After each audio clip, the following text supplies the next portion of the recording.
Shalom saudara, hari ini kita akan sama-sama kembali lagi belajar firman Tuhan yang terambil dari kitab Amsal pasal yang ke-25 dari ayat yang ke-23 hingga ayat yang ke-24. Saya akan membacakan bagi kita semua. Angin utara membawa hujan, bicara secara rahasia buka marah. Lebih baik tinggal pada sudut soto rumah daripada diam serumah dengan perempuan yang suka bertengkar. Nah, saudara, angin dari utara itu adalah angin yang bertiup dari arah utara. Saudara, biasanya angin utara ini berlangsung dari bulan Desember sampai bulan Februari. Nah, selalu saja jika angin utara ini menghembus ataupun bertiup, selalu diiringi dengan hujan. Nah, saudara, pengamsal menggunakan istilah ini untuk menggambarkan perasaan hati seseorang yang dilukai oleh karena perkataan yang keluar dari mulut lawannya. Nah, saudara, perhatikan di ayat yang ke-23 di frasa kalimat yang kedua. Dikatakan bahwa bicara secara rahasia muka marah. Nah, saudara, di dalam terjemahan yang lain dikatakan bahwa lidah fitnah mendatangkan muka yang marah. Jadi bisa saja ditafsirkan bahwa bicara secara rahasia itu adalah berbicara tentang memfitnah orang lain. Jadi saudara, di ayat yang ke-23 ini berbicara tentang hati-hati dalam mempergunakan lidah ataupun mulut kita. Jangan sampai kita membicarakan orang lain ataupun memfitnah orang lain.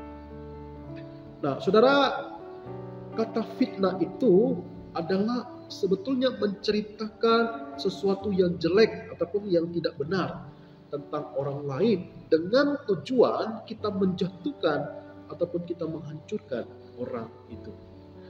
Saudara, tentu kita pernah mendengar istilah fitnah itu lebih kejam daripada pembunuhan. Kenapa? Saudara, memfitnah itu memang tidak membunuh orang secara fisik, tetapi memfitnah itu menghancurkan ataupun membunuh seseorang dalam hal karakter. Kita bisa menghancurkan karirnya, kita merampas masa depannya, reputasinya, kebahagiaannya, bahkan ketenangan hidupnya. Banyak persahabatan yang sudah lama terjalin dengan baik hancur oleh karena fitnah. Saudara, fitnah bukan cuma menghancurkan persahabatan, tetapi juga menghancurkan rumah tangga, usaha, dan kehidupan masyarakat, bahkan relasi kita dengan keluarga kita, juga dengan jemaat-jemaat kita. Saudara, oleh sebab itu pengamsal ingin menasihatkan kepada kita, kendalikanlah mulut kita, beranilah untuk mengerem lidah kita apabila timbul keinginan untuk menceritakan kelemahan, kekurangan, dan kesalahan orang lain. Karena bisa jadi pada waktu kita memulai cerita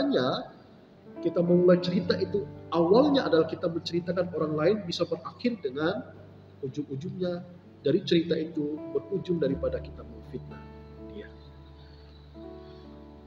Saudara, kemudian di ayat yang ke-24 berkata seperti ini.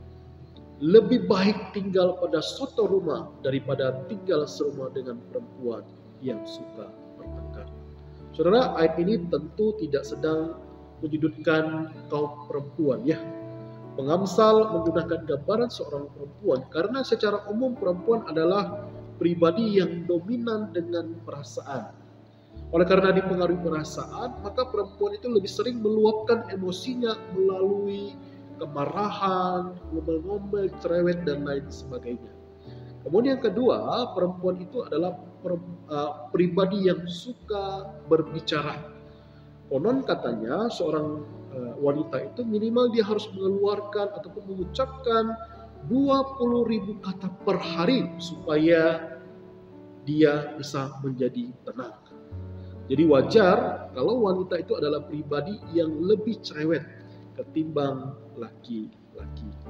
Nah, saudara, pengamsal menggunakan gambaran ini secara umum dari kaum perempuan untuk merujuk kepada siapa saja yang susah mengendalikan mulutnya, baik dia adalah seorang perempuan maupun seorang laki-laki.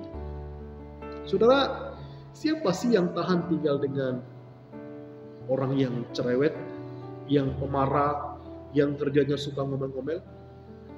Hak kanin kau ho, mana hiu kursi lau ambai nam ini kita tidak akan mampu tinggal serumah dengan orang-orang yang suka marah, yang suka bertengkar, yang suka cerewet. Oleh karena itu Alkitab berkata lebih baik tinggal pada sudut suatu rumah daripada tinggal serumah dengan perempuan yang suka bertengkar. Saudara, dengan kata lain, Amsal ingin mengatakan bahwa lebih baik menyendiri daripada bergabung dengan seorang yang menjadi penghalang daripada kenyamanan hidup kita. Saudaraku yang terkasih di dalam Tuhan, mari kita sama-sama belajar mengendalikan mulut kita untuk tidak membicarakan sesuatu yang tidak kita ketahui seluruhnya. Dalam hal ini adalah jangan kita memfitnah orang lain, karena kita tidak tahu kebenarannya secara utuh. Bisa saja kita menyampaikan berita yang tidak sepenuhnya benar. Kemudian yang kedua, marilah kita juga belajar mengendalikan lidah kita agar kita tidak mengganggu kenyamanan daripada kehidupan orang lain. Amin untuk firman Tuhan. Terpujilah Tuhan.